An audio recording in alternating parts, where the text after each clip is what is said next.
Good morning to everyone. One of my student, Parthasarthi, sent me a mail sometime back asking me whether I can spend a day with him to take up the planting in this region.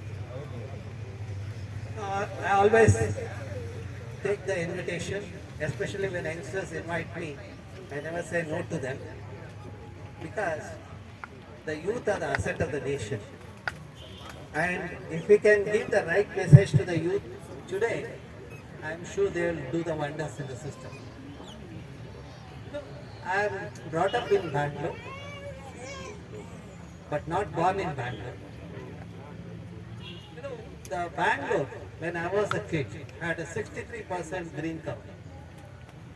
Today, it is less than 3%. And you can see the inverse thing, the number of people that has increased exponentially in the region. Today we are almost close to 1.5 to 1.6 crores. We also did the census of the trees in the city using the geoinformatics, using the remote sensing data. And our estimate shows the city has about 14,78,000 trees or 1.5 million trees. And if you look at the population in the city, the stable population is about 95 lakhs. So that means for every 7% there's one tree. One of the questions I always ask people, do we require trees? I'm asking a question because I'm a teacher. Do we require tree? If you require tree, why do you require it? Huh? Why do you require a tree? Huh? Clean air. Why do you require clean air? To serve. Okay, I'll ask another question to ensure that you are all active. How many of you are not breathing? Not breathing. If you are all breathing, that means you are taking advantage of the trees. The vegetation is giving the service. We call that as ecosystem service. And if you look at the vegetation of 1 hectare per year, it gives the service to an extent of about 1 million rupees. And if you look at the kind of the forest which we have, I work in Western Ghats. My students also do a lot of work in the Western Ghats. And the kind of the asset we have in the country, the Western Ghats, it works out to be about 79,000 billion rupees. That is the kind of the asset we have. And I said that how many trees are there in Bangalore and what is the population? You know, per person, how many trees should have been there? You know, you all breathe. When you breathe, you give out carbon dioxide to an extent of 540 to 980 grams per person per day. You know, all youngsters, 980 grams, because your metabolic activities are higher, you tend to give higher carbon dioxide compared to some of us on the dais is about 540 grams, okay? And 1 hectare of tree removes the carbon dioxide to an extent of 6 to 9 tons per year. By that ratio, every person should have 7 to 8 trees, but today what we have is 7%, 1 tree. I'm not talking anything new. See, when I look at scriptures, for example, Bible talks about the importance of tree. That's where the Christmas tree, and also there is a mention of nature conservation at least 320 times in Bible. And if you look at Quran talks of imminent war if you pollute the water. You know, that's where when you visit Dargah, you have to wash your feet and finger with a clean water. That's why good dargahs always have the wet. You have to pull out water and wash your feet and finger. The idea is when you practice that at dargah, you will do it at the home as well as in community. so that we have the hygiene and cleanliness in the system. As we rightly said, we need clean air. Also, we require clean water. Okay, now look at the scriptures what I follow. Matsya Purana, if you look at, it brings out so nicely the link between the water, children, and the trees. If you have a well at home, you are wealthy. 10 wells are equal to 1 lake. 10 lakes are equal to 1 sarovar. 10 sarovar is equal to 1 child. And 10 children are equal to 1 tree. That means benefit of having a child, you can get the same benefit by planting and nurturing the sapling. Now I'll put it other way. When you cut a tree, that's how I write. You are murdering your own 10 children. So that becomes so effective. That's how I communicate. The people who follow me, I'm not in social media, but who follow reading newspaper, will understand this concept. Once one of the forest officer came to my office. I saw he was slightly agitated. And I asked him before that, why your eyes are moist, why they so? He told me, because of you. Then I said, okay, that is good. If a teacher is giving a medicine, that is a worth it.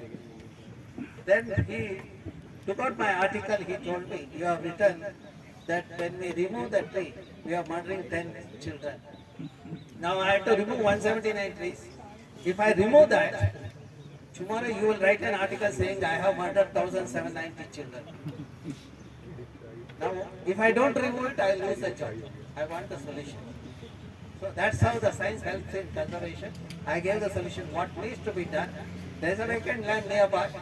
I said take up the planting of native species so that when he did that, the people started appreciating. And also I said you can do the transplantation.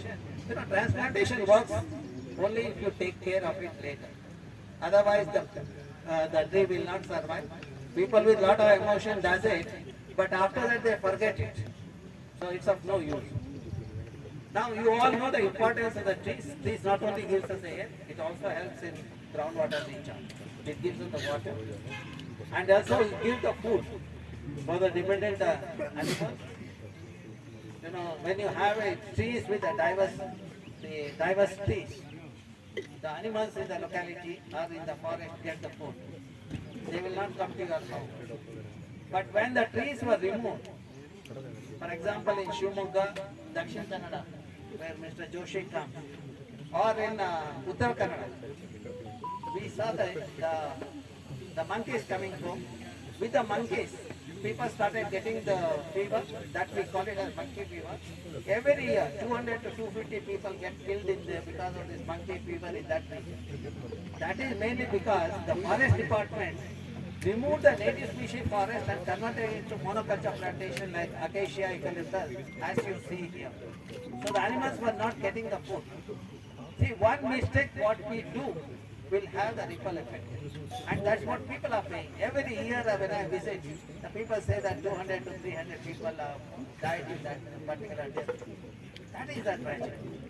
So when you do the native species planting, you are also giving life to many organisms.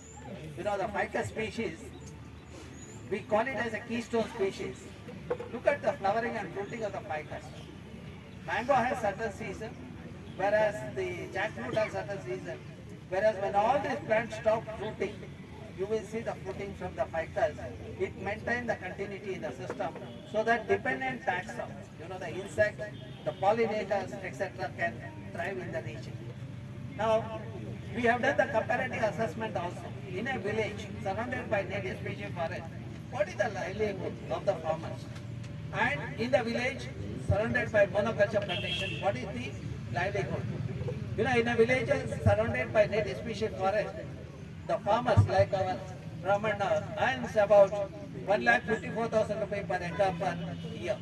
Whereas in villages surrounded by monoculture plantation, the earning is 32,000 rupees per hectare per year. And if you look at the yield of the crop, in one village where native species forests are there, the yield of paddy is about 14 to 18 quintal, whereas in another village where the forests are converted to monoculture or degraded forest, where yield is about 6 to 8 quintals per acre. Now you know the government of India keeps telling they want to double the income of the farmer. If they want to do it, then my suggestion is to have the native species forest in the villages so that we get pollinators. With the pollinators around, we have pollination and yield of the crop goes up. And also with the water availability throughout the year in the villages, you will have a thing, you can do the multiple cropping. If you talk to the villagers, they will tell you the advantage of having water throughout the year. They can do the multiple crop or the cash crop. That's how the earning comes 1,54,000 rupees per acre per year as against 32,000 rupees per acre per year. And you know, lot of students meet me. People claim that they undergo the distress and depression, etc.